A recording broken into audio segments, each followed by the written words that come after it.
اور سب سے بڑی اچھمبے کی بات یہ تھی کہ اس سڑک کا افتتاح جو وجہ تنازع بنی نیپال اور بھارت کے درمیان، بھارت کے وزیر دفاع نے کیا۔ آج تک کبھی ایسا ہوا نہیں کہ سڑکوں کے جو انوگریشن ہے یا افتتاح ہیں وہ وزیر دفاع کرتے رہے، لیکن بہرحال ایسے موقع پر بھارت کی دیدہ دلیری یہ ہے کہ کشمیر کے سلسلے میں امریکہ کی ثالثی نہیں برداشت کر رہا، اگنور کی۔ اور اب چائنا کے ساتھ جو تنازع بھارت کا ہے اس سلسلے میں بھی ڈونلڈ ٹرمپ نے کہا ہے کہ میں ثالثی کا کردار ادا کرنا چاہتا ہوں، اور اس کو بھی بھارت نے ٹرن ڈاؤن کیا ہے۔ ان تمام چیزوں کے پیچھے ایسے موقع پر جب عالمی منظرنامہ یہ دیکھ رہا ہے کہ بھارت مسلسل انسانی حقوق کی خلاف ورزی کر رہا ہے، انڈیا اور چین کا تو ایک پوری ہسٹری یہ ہے کہ 1962 سے یہ تنازع چلا آ رہا ہے جی لداخ کا، اور تقریباً کہا جاتا ہے کہ 488 کلومیٹر لمبی ایک مشترکہ ایک لائن ہے، ایک سرحد ہے جس کی بنا پر سرحد کے دونوں طرف انڈین اور چائنیز فوجی ہیں۔ لیکن اس سلسلے میں ایک دم یہ الاؤ کا کام کیسے کیا بھارت نے، کیا اسٹریٹجی ہے؟ کیونکہ اس سے پہلے ہم نے دیکھا کہ کشمیر کے معاملے میں آرٹیکل 370 پر کشمیر کا حق بھی لے لیا گیا اور لداخ کو بھی جو سینٹرل کے سپرد کیا گیا تھا، اور جس کو ہمیشہ سے ہی چائنا نے کہا ہے کہ یہ ہماری ثوابدید ہے، اور یہ جو ہمارا جو حق ہے یہ اس کے اوپر دراصل ایک حملہ ہے۔ یہ تمام کوشچنز آج ہمارے سامنے موجود ہیں۔ یہ ہے کہ اس وقت پاکستان میں چین کا اور پاکستان کا بالکل ٹوٹل ہارمنی ہے، ایک ہی سوچ ہے، بالکل ہم اسٹریٹجک پارٹنرز ہیں۔ کوئی چین اور پاکستان کے درمیان تو بات بڑی کلیئر ہے کہ نہ کشمیر پہ کوئی کمپرومائز ہوگا اور نہ سی پیک پہ قسم کا کمپرومائز ہوگا۔ مطلب کہنے کا یہ ہے کہ چاہے امریکہ ہو، چاہے ان کا فرنٹ مین بھارت ہو، اس علاقے میں جو اس خطے میں جو یہ چاہے گا کہ سی پیک کو ڈسرپٹ کیا جائے، یہ سیبوٹاج کیا جائے، تو یہ تو نہ چائنا کو قبول ہے نہ پاکستان کو قبول ہے۔ اور یہ جو بھی ریسنٹ جو معاملہ ہوا ہے اپنا لداخ میں، لداخ کو اپنے انڈین یونین میں مرج کیا، تو ظاہری بات ہے اگر آپ کو یاد ہو چین نے بڑا اسٹرانگلی اس کو ریجیکٹ کیا تھا۔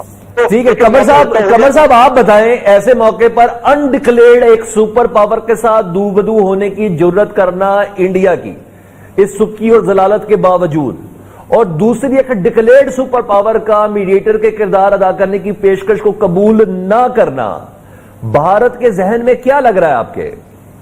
دیکھیں، پہلی بات تو یہ ہے کہ جو پریزیڈنٹ ٹرمپ نے کہا ہے کہ میں نے میڈیشن کی بات کی ہے، وہ تو انڈین گورنمنٹ نے کہا، ایسی تو بات ہی ہماری کوئی نہیں ہوئی ان سے، اور یہ بالکل غلط بات ہے۔ اور لاسٹ ٹائم جو بات ہوئی تھی وہ کووڈ-19 پہ کسی ایشو پہ ہوئی تھی، سو وہ انڈینز نے بالکل ریجیکٹ کر دیا۔ سو یہ بلکہ ٹرمپ صاحب کی بڑی سبکی ہوئی ہے۔ لیکن اب واپس آ جائیں انڈیا اور چائنا کے معاملات پہ۔ دیکھیں، یہ معاملات اتنے سمپل نہیں ہے کہ آپ کہیں کہ انڈیا اور چائنا کے حالات خراب ہو گئے ہیں تو جنگ کے دہانے پہ ہیں اور پتہ نہیں کیا ہو جائے گا۔ آپ کو تھوڑا سا ایک ہولسٹک پکچر آپ کے ویورز کے پاس آنی چاہیے۔ بھلے انڈیا اور چائنا کی 1962 میں وار ہوئی، لیکن جو لائن آف ایکچوئل کنٹرول ہے یہاں پہ کبھی گولی نہیں چلی۔ وہ ہمیشہ ڈنڈے، پتھر اور ان چیزوں کا استعمال کرتے ہیں، جبکہ ہوتا ہے ایل او سی پہ تو ہمیشہ بڑی ہیوی فائرنگ اور کس طرح انڈینز کرتے رہتے ہیں۔ اور اوپر سے آپ نے یہ بھی دیکھنا ہے کہ انڈیا اور چائنا جو ہے ان کی جو بائیلیٹرل ٹریڈ ہے وہ $100 بلین کے قریب ہے، اور انہوں نے پلان کیا ہوا اگلے $500 ارب تک اس کو لے کے جانا ہے اگلے 2-4-5 سال میں۔ سو یہاں پہ ہمیں دیکھنا یہ ہے کہ یہ کانفلکٹ بھی ہے اور کوآپریشن بھی ہے۔ ایک طرف سے جو مغرب ہے، امریکہ یہ سمجھتا ہے کہ ہمیں انڈو پیسیفک اوشن میں انڈیا کو پراپ اپ کرنا ہے ایک ایز اے میجر پلیئر، تاکہ وہ چائنا کے جو بیک یارڈ میں جتنے بھی یہ ایشیا پیسیفک کے ممالک ہیں ان میں انڈیا جو ہے وہ ایک رول پلے کرے۔ اوپر سے امریکنز نے، آسٹریلینز نے جو ہے اور جاپنیز نے اور انڈینز نے ایک کوآرڈینیٹڈ سیکورٹی ڈائیلاگ بھی شروع کیا ہوا ہے چائنا کو کنٹرول کرنے کا۔ سو بڑے لیول پہ چائنا جو ہے، امریکہ جو ہے وہ انڈیا کو سپورٹ کر رہا ہے، ایون کہ انہوں نے جو ان کی پیسیفک کمانڈ تھی اس کا نام ہی انڈو پیسیفک رکھ دیا تاکہ انڈیا کو اوبلائج کیا جائے۔ یہ ابھی جو ان کے سیکرٹری میٹرز تھے پرانے، انہوں نے یہ کیا۔ سو میرا خیال یہ ہے کہ یہ جو ٹیکٹیکل لیول پہ، چھوٹے لیول پہ بارڈر پہ پرابلمز ہیں، آپ نے جو چائنیز امبیسڈر انڈیا میں ہے سن وڈونگ، ان کا بیان سنے، وہ کہتے ہیں dragon and elephant will dance together. It means کہ یہ، اور مزے کی بات سنیں، جو پولیٹیکل ایلیٹ ہے اس کی جو ایکسپینشنسٹ ریویژنسٹ اپروچ ہے کہ ہم نے اپنا جو نظریہ आयाती हिंदुत्व है और जो अखंड भारत है उसको पूरे रीजन में इंप्लीमेंट करना है, और जो लाइक माइंडेड स्टेट्स हैं उनको साथ मिलाना है। नेपाल को भी वो ऐसे ही समझते हैं कि वहां पे हिंदू मजहब है और वो बहुत ज्यादा रिलीजियस मामलात के लिए नेपाल में जाते हैं। मालदीव्स की फॉरेन पॉलिसी इंडिया बड़ी देर तक कंट्रोल करता रहा है। आपने हिंदुत्व के नजरिए की बात की।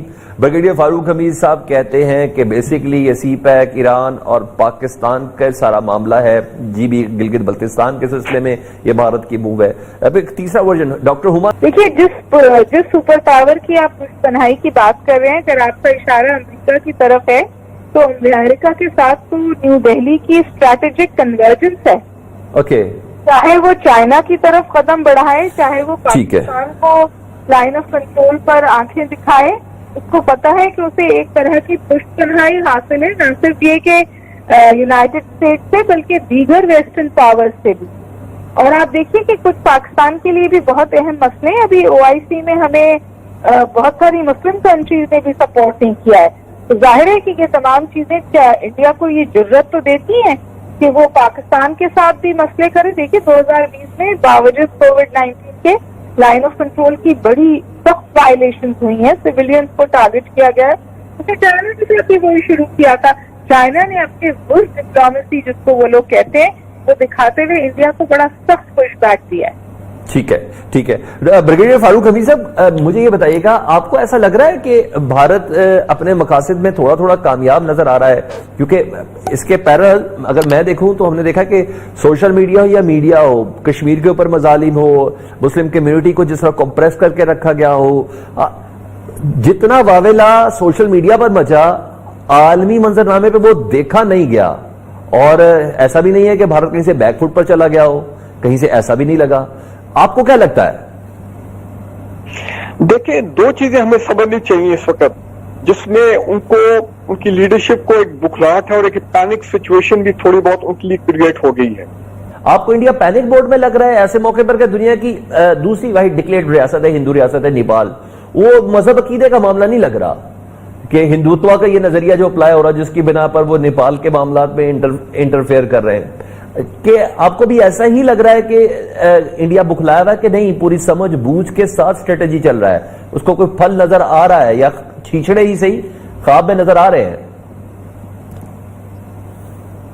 देखिए, इंडिया जारी बात है जी कि एक इस वक्त दाएं बाजू की हिंदू जो मजहबी हिंदू जमात की गवर्नमेंट है, और वो उनका एक बड़ा अपना वो बड़ी क्लैरिटी है उनके दिमाग के अंदर कि हमें वो जो एक एक्सपेंशनिस्ट रिविजनिस्ट पॉलिसी है कि जी हमें अखंड भारत की तरफ जाना है, हमें वो ऐसे लाइक माइंडेड एरिया जो एग्जिस्ट करेंगे जहां जहां मौजूद है, कोई बाउंड्री नहीं चेंज करें, लेकिन वो लाइक माइंडेड एरियाज को हम अपने पॉलिटिकल कंट्रोल में लें, सोचते हैं इस मामले में।